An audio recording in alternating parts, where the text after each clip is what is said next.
ಹಿರಿಯರಾದ ಆತ್ಮೀಯರಾದ ಶ್ರೀಪತಿ ಭಟ್ರವರೇ, ಆತ್ಮೀಯರಾದ ಶ್ರೀ ಇಂದ್ರಾಳಿ ಜಯಕರ್ ಶೆಟ್ಟಿಯವರೇ, ಮಾನ್ಯ ಯುವರಾಜ್ ಜೈನ್ರವರೇ, ವೇದಿಕೆಯ ಮುಂಭಾಗದಲ್ಲಿ ಒಂದಷ್ಟು ಮುಖಗಳು ಪರಿಚಯ ಇದೆ ನನಗೆ, ಎಲ್ಲ ಸಹೃದಯರೇ.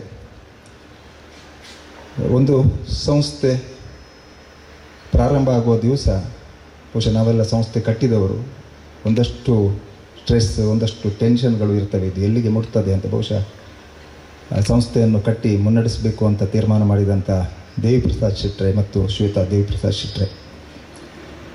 ತುಂಬ ಮಂದಿ ಭಾಳ ಸುಂದರವಾಗಿ ಮಾತಾಡಿದ್ದಾರೆ. ನನಗೊಂದು ಧರ್ಮ ಸಂಕಟ ಇದೆ. ಏನೂ ಮಾತಾಡದಿದ್ದರೆ ಏನೋ ಇವರು ಸಂಸ್ಥೆ ಮಾಡೋದು ಸುಧಾಕರ್ ಶೆಟ್ಟರಿಗೆ ಇಷ್ಟ ಇಲ್ವೋ ಏನೋ, ಅದಕ್ಕೆ ಕಡಿಮೆ ಮಾತಾಡಿದ್ರು ಅಂತ ಆಗುತ್ತೆ. ಹಾಗಂತೇಳಿ ಸಭಾ ಮರ್ಯಾದೆಯ ದೃಷ್ಟಿಯಿಂದ ಮಾತಾಡಬೇಕು. ಹೆಚ್ಚು ಮಾತಾಡಿದರೆ ಸುನೀಲ್ ಕುಮಾರ್ ಅವರಿಗೆ ಬಹುಶಃ ಈಗಾಗಲೇ ಇನ್ನೊಂದು ಕಾರ್ಯಕ್ರಮಕ್ಕೆ ಹೋಗಬೇಕು. ಈ ಪುಣ್ಯಾತ್ಮ ಯಾಕೆ ಇಷ್ಟು ಮಾತಾಡ್ತಾನೆ, ಈ ಮಾಸ್ಟರ್ಗಳ ಕೈಯಲ್ಲಿ ಮೈಕ ಕೊಟ್ಟರೆ ಗಂಟೆ ಹೊಡೆಯೋ ತನಕ ಗೊತ್ತಾಗೋದಿಲ್ಲ ಅಂತ ಹೇಳ್ತಾ ಇರ್ಬೋದು. ಎಲ್ಲರೂ ಮೋನಾಳ್ವರು ಹೇಳಿದರು ನನ್ನ ಸಂಬಂಧಿ, ಜಯಶ್ರೀ ಅಮರನಾಥ್ ಶೆಟ್ಟಿ ಹೇಳಿದರು ನನ್ನ ಸಂಬಂಧಿ, ದೇವಿಪ್ರಸಾದ್ ಶೆಟ್ಟಿ ಹೇಳಿದರು ಶ್ರೀಪತಿ ಭಟ್ರು ನನ್ನ ಗಾಡ್ ಫಾದರ್. ನನಗೆ ಕಿಚ್ಚಾಗೋದೀಗ, ನನಗೆ ಯಾರು ಶ್ರೀಪತಿ ಭಟ್ರು ಸಿಗಲಿಲ್ಲ, ಮಂಜುನಾಥ್ ಸಿಗಲಿಲ್ಲ, ಬರೀ ವಿಜಯ ಬ್ಯಾಂಕ್ ಮಾತ್ರ ಸಿಕ್ಕಿತ್ತಲ್ಲ ಆ ಕಾಲದಲ್ಲಿ 2011ನಲ್ಲಿ ಅಂತ. ನನಗೆ ಸಂಬಂಧಿ ಅಲ್ಲ, ನಾನು ಸ್ವಲ್ಪ ಲಘುವಾಗಿ ಮಾತಾಡ್ತೇನೆ. ಯಾಕಂತಂದರೆ ಕಂಟಿನ್ಯೂಸ್ ಭಾಷಣ ಕೇಳಿ ಕೇಳಿ ನಿಮಗೆ ಸಾಕಾಗ್ಬೋದು. 5 ನಿಮಿಷದಲ್ಲಿ ಮುಗಿಸ್ತೇನೆ. ದೇವಿಪ್ರಸಾದ್ ಶೆಟ್ಟರವರು ನನಗೇನು ಸಂಬಂಧಿ ಅಲ್ಲ, ಶೆಟ್ಟಿ ಅಂತ ಇರ್ಬೋದು. ನನಗೆ ಯಾಕೆ ಸಂಬಂಧ ಅಂತ ಹೇಳಿದ್ರೆ, ನಮಸ್ತೆ ಸದಾ ಸಲೆ ಮಾತ್ರ ಭೂಮಿ, ಹೀಗೆ ಸಂಬಂಧ ನನಗೆ ಅವ್ರ ಜೊತೆ. ಚಂದನ ಹೈ ಇಸ್ ದೇಶ್ ಕಿ ಮಾಟಿ ತಪುವ ಭೂಮಿ ಹರ ಗ್ರಾಮ ಹೈ ಹರ ಬಾಲ ದೇವಿ ಕಿ ಪ್ರತಿಮಾ ಬಚ್ಚ ಬಚ್ಚ ರಾಮ ಹೈ, ಇದು ಸಂಬಂಧ ನನಗೆ ಮತ್ತು ಅವರಿಗಿರುವಂಥದ್ದು. ಅದರಿಂದ ಒಂದಷ್ಟು ಸಂಸ್ಥೆಗಳು ಮೂಡಿ ಬರಲಿ, ಭಾಳ ಸಂತೋಷ. ಯಾರಿಗೂ ಕಿಚ್ಚಿಲ್ಲ. ಬೀಜದಿಂದಲೇ ವೃಕ್ಷ. ಬಹುಶಃ ಆಳುವರು ಬಿತ್ತಿದ ಬೀಜಗಳು ಅಲ್ಲಲ್ಲಿ ವೃಕ್ಷ ಆಗಿವೆ. ಬಹುಶಃ ಅದನ್ನು ಭಾಳ ಸುಂದರ ಮನಸ್ಸಿನಿಂದ, ಅವರಷ್ಟು ಓಪನ್ ಹಾರ್ಟೆಡ್ ಆಗಿ ಅಷ್ಟು ಚೆನ್ನಾಗಿ ಬಹುಶಃ ಅದನ್ನು ಸ್ವೀಕಾರ ಮಾಡುವವರು ಯಾರೂ ಇರಲಿಕ್ಕಿಲ್ಲ ಅನ್ನೋದು ನನ್ನ ಹೆಗ್ಗಳಿಕೆ, ನನ್ನ ಹೊಗಳಿಕೆ. ಅದು ಯಾವುದಲ್ಲ, ಆ ವ್ಯಕ್ತಿ ಅರ್ಹವಾಗಿ ಆ ಮಾತಿಗೆ ನಿಲ್ತಾರೆ. ಅವರಿಗೆ ಯಾವತ್ತೂ ಕೂಡ ತನ್ನೊಟ್ಟಿಗೆ ಇದ್ದವರು ಬೇರೆ ಸಂಸ್ಥೆ ಮಾಡಿದ್ದಾರೆ ಅನ್ನೋದು ಒಂದಿನಿತ್ತು ನೋವಾಗುವುದೂ ಇಲ್ಲ. ಅವರು ಬಂದು ಮಾಡಿದಂಥ ಮಾತುಗಳು ಅದು ಸಂಪೂರ್ಣ ಹೃದಯದ ಒಳಗಿಂದ ಬಂದಂಥ ಆಶೀರ್ವಾದ. ದೇವಿಪ್ರಸಾದ್ ಶೆಟ್ರೆ ಸ್ವಾಮೀಜಿಗಳ ಮಾತಿಂದ ಬಂದ ಮಾತಿದೆ, ಎಲ್ಲಿ ಸಂಕಲ್ಪ ಶುದ್ಧ ಉಂಟು ಅಲ್ಲಿ ಸಂಕಲ್ಪ ಸಿದ್ಧಿ ಆಗ್ತದೆ ಅಂತ. ನಿಮ್ಮ ಸಂಕಲ್ಪ ಶುದ್ಧ ಇದೆ, ಅದರಿಂದ ಈ ಸಂಕಲ್ಪ ಸಿದ್ಧಿ ಆಗ್ತದೆ ಅಂತ ಹೇಳುವುದರ ಜೊತೆಗೆ ಇಲ್ಲಿ ಬರುವಂಥ ಮಕ್ಕಳಿಗೆ ನಮ್ಮ ಸಂಸ್ಕಾರವನ್ನು ಕೊಡಿ. ಬಹುಶಃ ನಮ್ಮ ಒಂದು ಸಂಸ್ಥೆ ಅಂತ ಹೇಳಿದರೆ ಸೈನ್ಸ್ ಮ್ಯಾಥ್ಸ್ ಅಂತ ಹೇಳುವಾಗ ಹೇಳ್ತಾರೆ, ಅದು ಬದುಕನ್ನು ಕಟ್ಟಿಕೊಳ್ಳಲಿಕ್ಕೆ, ಅನ್ನಕ್ಕೆ ಬೇಕು. ಅದು ಕೂಡ ನಮಗೆ ಈ ಶಿಕ್ಷಣ ಅನ್ನಕ್ಕೆ ಬೇಕು, ಮಾರ್ಕ್ ಬೇಕು, ರ್ಯಾಂಕ್ ಬೇಕು, ಎಲ್ಲವೂ ಬೇಕು. ಜೊತೆಗೆ ಧಾರ್ಮಿಕತೆ, ಜೊತೆಗೆ ಒಂದು ಆರೋಗ್ಯದ ಕಾಳಜಿ, ಜೊತೆಗೆ ಸಾಮಾಜಿಕ ಕಾಳಜಿ, ಜೊತೆಗೆ ನಮ್ಮ ದೇಶ, ಇದನ್ನೆಲ್ಲ ಒಟ್ಟಿಗೆ, ಜೊತೆಗೆ ಒಂದು ಸಣ್ಣ ಶಿಸ್ತು. ಒಂದು ಶಿಸ್ತೇ ಇಲ್ಲದ ಪರಿಸ್ಥಿತಿಯಲ್ಲಿ ಹೇಗೋ ಆಗ್ತದೆ, ಎಷ್ಟೊತ್ತಿಗೂ ಬಂದರೆ ಆಗುತ್ತೆ. ಎಷ್ಟೋ ಸಲ ಖುಷಿ ಆಗುತ್ತೆ ಹೆಚ್ಚು ಸಂಸ್ಥೆಗಳು ಬಂದಾಗ. ಯಾಕಂತೇಳಿದರೆ ಈ ಟೀಕೆಗಳು ಸ್ವಲ್ಪ ಶೇರ್ ಆಗಿ ಹೋಗ್ತದೆ, ಇಲ್ಲದ್ರೆ ಒಬ್ಬೊಬ್ಬರಿಗೆ ಟೀಕೆ ಬರ್ತದೆ. ಅದನ್ನು ನಾನು ಭಾಳ ಸುಂದರ ಮನಸ್ಸಿನಿಂದ ಒಪ್ಪಿಕೊಳ್ತೇನೆ. ನನಗೆ ಯಾರು ಹೇಳಿದರು, ನಿಮಗೆಲ್ಲ ಹತ್ತಿರ ಸಂಸ್ಥೆಗಳು ಬರುವಾಗ ಸಮಸ್ಯೆ ಆಗೋದಿಲ್ವ? ಇಲ್ಲಪ್ಪ, ಸ್ವಲ್ಪ ಶೇರ್ ಆಗ್ತದೆ. ನಮ್ಮನ್ನೇ ದೂರವರು ಸ್ವಲ್ಪ ನಾಳೆ ದೇವಿಪ್ರಸಾದ್ ಶೆಟ್ಟರನ್ನು ಸ್ಟಾರ್ಟ್ ಮಾಡ್ತಾರೆ, ಬರೀ ಅವ್ರನ್ನ ಸ್ಟಾರ್ಟ್ ಮಾಡ್ತಾರೆ. ಆದರೆ ಸುಂದರವಾದ ಮಾತಿದೆ. ಕವಿಯೊಬ್ಬನ ಮಾತು ಏನಿದೆ ಅಂತೇಳಿದ್ರೆ, ಟೀಕೆಗಳು ಸಾಯ್ತವೆ, ಕೆಲಸಗಳು ಉಳಿಯುತ್ತವೆ ಅಂತ. ನಾನು ಇದನ್ನು ಸುನೀಲ್ ಕುಮಾರ್ ಬಗ್ಗೆ ಅದು ಎಷ್ಟೋ ಸಲ ಉಲ್ಲೇಖ ಮಾಡಿದ್ದೇನೆ, ಇಲ್ಲೂ ಉಲ್ಲೇಖ ಮಾಡ್ತೇನೆ. ಭಾಳ ಖುಷಿಯಿಂದ ಹೇಳ್ತಾ ಇದ್ದೇನೆ.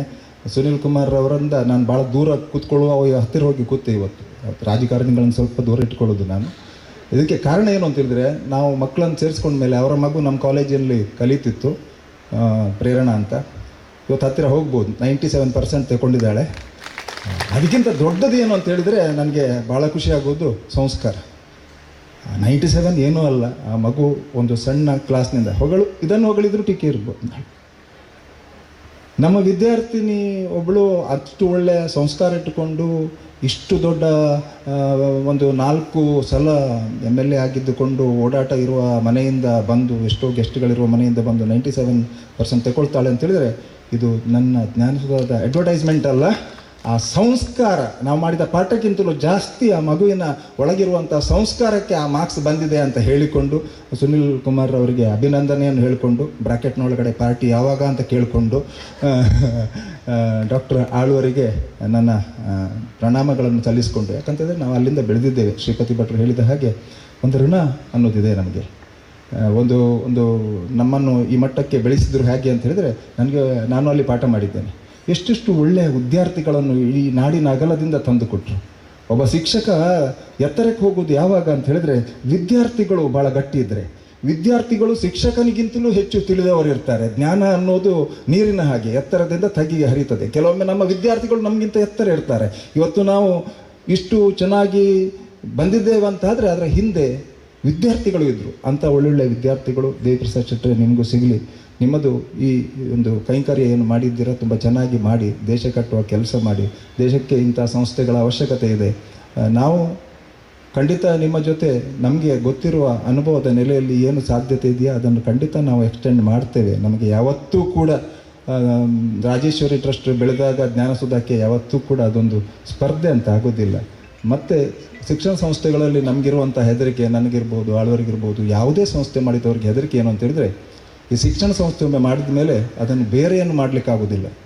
ಒಂದು ಅಂಗಡಿ ಮಾಡಿ, ಬಟ್ಟೆ ಅಂಗಡಿ ಮಾಡಿ ಸೋತರೆ ಹೋಟೆಲ್ ಮಾಡ್ಬೋದು, ಹೋಟೆಲ್ ಸೋತರೆ ಇನ್ನೊಂದು ಮಾಡ್ಬೋದು. ಆದರೆ ಶಿಕ್ಷಣ ಸಂಸ್ಥೆ ಹಾಸ್ಟೆಲ್ ಆಗೇ ಇರ್ತದೆ, ಸಂಸ್ಥೆ ಆಗಿರುತ್ತೆ.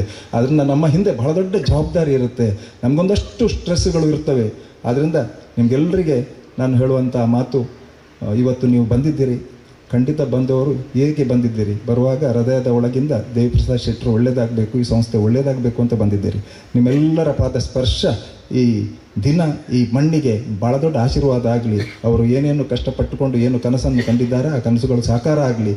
ಈ ಸಂಸ್ಥೆಯಿಂದ ಈಗ ನನ್ನ ನಂತರವೂ ಜ್ಞಾನಸುಧಾ ಯಾವತ್ತೂ ಒಂದು ಪ್ರಪಂಚಕ್ಕೆ, ದೇಶಕ್ಕೆ ಆಸ್ತಿ ಆಗಬೇಕು ಅಂತ ಬಯಸಿದವು. ಹಾಗೆ ದೇವಿಪ್ರಸಾದ್ ಶೆಟ್ಟರ ಕಾಲ ನಂತರವೂ ಕೂಡ ಅವರು ಇನ್ನೊಂದಷ್ಟು ವರ್ಷ ಇದನ್ನು ನಡೆಸಿ, ಅದರ ನಂತರ ಅದರ ಉತ್ತರಾಧಿಕಾರಿಗಳು ಕೂಡ ಈ ಮಣ್ಣಿನಿಂದ ಒಂದಷ್ಟು ಮಂದಿಯನ್ನು, ಒಂದಷ್ಟು ವಿದ್ಯಾರ್ಥಿಗಳನ್ನು ಸಮಾಜಕ್ಕೆ ಕೊಡಲಿ.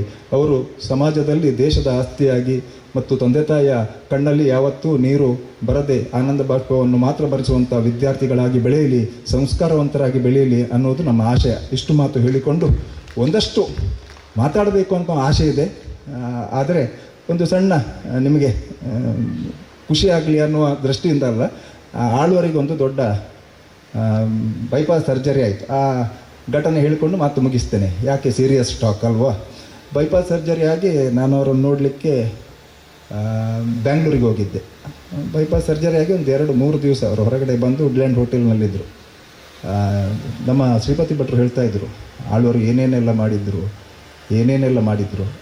ಹಾಗೆ ಮಾಡಿದರು ಅಂತ ಹೇಳಿದರೆ, ಆ ಸರಳತೆ ಅದರಿಂದ ಮಾಡಿದರು. ಆ ಸೌಂದರ್ಯದ ಒಂದು ಅವರದ್ದೊಂದು ಕಲ್ಪನೆ, ಅವರಲ್ಲಿರುವಂಥ ಒಂದು ಆಲೋಚನೆ, ಇದನ್ನು ಅವರನ್ನು ಹೊಗಳುವುದಲ್ಲ, ಅವರ ಎತ್ತರಕ್ಕೆ ಹೋದ ಶೈಕ್ಷಣಿಕವಾಗಿ ಕೊಡುಗೆಯನ್ನು ಕೊಂಡಂಥವ್ರನ್ನ ಎಲ್ಲರನ್ನೂ ನಾನು ಆ ರೀತಿಯಲ್ಲೇ ಹೊಗಳಲೇಬೇಕಾಗತ್ತೆ. ನಾನು ಎಣಿಸಿದೆ, ಇವರ ಹತ್ರ ಹೇಗೆ ಮಾತಾಡೋದು, ತುಂಬ ಪೇಯ್ನಲ್ಲಿ ಇರ್ಬೋದು ಅಂತ. ನಾನು ಒಳಗೆ ಹೋದ ತಕ್ಷಣ ನಾನು ನೋಡಿದ್ದು, ಸುಧಾಕರಣ್ಣ ಇನ್ನು ಮೋಣೆ ದುಮ್ಮದಲಕ್ಕನೆ ಬರಲುಂಡತ್ತೆ. That is the beauty. ಅದು ಬೇಕಾದ್ದು. ನಾವೆಲ್ಲ ಏನಾಗ್ತಿತ್ತು, ನಾವು ಸತ್ತೋಗ್ತೇವ ಹಾಗೆ ಆಲೋಚನೆ ಮಾಡ್ತಿದ್ದೆವು. ಈ ಮನುಷ್ಯನಿಗೆ ಅಷ್ಟು ಚಂದದ ಮುಖ ಉಂಟು. ನಮ್ಮ ಹಾಗೆ ಅಲ್ಲ, ವಿದ್ಯೆ ಉಳ್ಳವನ ಮುಖವು ಮುದ್ದು ಬರುವಂತಿಕ್ಕು, ವಿದ್ಯೆ ಇಲ್ಲದವನ ಬರಿ ಮುಖವು ಹಾಳೂರ ಹದ್ದಿನಂತಿಕ್ಕು ಸರ್ವಜ್ಞ ಅಂತ. ನಾನು ಓದಿದ್ದೆ ಅದಕ್ಕೆ. ನನ್ನ ಮುಖ ಕಪ್ಪಾಗಿತ್ತು. ಓದೇ ಇದ್ದರೆ ಪ್ರಯೋಜನ ಇಲ್ಲ ಅಂತ ಹೇಳಿ ಸರ್ವಜ್ಞ ಹೇಳಿದ ವಚನವನ್ನು ಟೀಚರ್ ಹೇಳಿದ್ದನ್ನು ಕೇಳಿ ಬೆಳೆದೆ. ಅವರದೆಲ್ಲ ಮೊದಲೇ ಮುದ್ದು ಬರುವಂತಿಕ್ಕು. ಯಾಕಂದರೆ ಅವರ ಕುಟುಂಬದಲ್ಲೇ ಬಹುಶಃ ಅಂಥದ್ದು ಮೊದಲೇ ವಿದ್ಯೆ ಇತ್ತು ಅಂತ ಕಾಣ್ತದೆ. ಇಷ್ಟನ್ನು ಹೇಳಿಕೊಂಡು ಗುರುಮೆ ಸುರೇಶಣ್ಣ ನಮ್ಮ ಹೆಮ್ಮೆ. ಅವರು ಶಾಸಕರಾದಾಗ ನನಗೆ ಭಾಳ ಖುಷಿಯಾದ್ದು, ಒಬ್ಬ ಕವಿ ವಿಧಾನಸೌಧದ ಒಳಗೆ ಹೋಗ್ತಾ ಇದ್ದಾನೆ ಅಂತ. ಅವರ ಮಾತುಗಳನ್ನು ನೀವು ಕೇಳಲಿಕ್ಕಿದೆ. ಅದರಿಂದ ಸರ್ವರಿಗೂ ಶುಭ ಕೋರಿ ಈ ಸಂಸ್ಥೆ ಉತ್ತರೋತ್ತರ ಅಭಿವೃದ್ಧಿ ಆಗಲಿ. ಆಳ್ವರ ಮಾತುಗಳು, ಜಯಶ್ರೀ ಅಮರ್ ಶೆಟ್ಟಿ ಅವರ ಮಾತುಗಳು, ಶ್ರೀಪತಿ ಭಟ್ ಅವರ ಮಾತುಗಳು, ವೇದಿಕೆ ಮೇಲಿರುವಂಥ ಎಲ್ಲರ ಮಾತುಗಳು ಈ ಸಂಸ್ಥೆಯನ್ನು ಆಶೀರ್ವಾದ ರೂಪದಲ್ಲಿ ಬೆಳೆಸಲಿ. ನಿಮ್ಮೆಲ್ಲರ ಪಾದಸ್ಪರ್ಶ ಮತ್ತೊಮ್ಮೆ ಈ ಜಾಗಕ್ಕೆ ಆಶೀರ್ವಾದವಾಗಿ ಇಲ್ಲಿ ಒಂದಷ್ಟು ಮಕ್ಕಳು ದೇಶದ ಆಸ್ತಿಯಾಗಿ ಮೂಡಿ ಬರಲಿ ಅನ್ನುವ ಮಾತಿನೊಂದಿಗೆ ನನ್ನ ಮಾತು ಮುಗಿಸ್ತಾ ಇದ್ದೇನೆ. ಥ್ಯಾಂಕ್ ಯು ಅಂತ.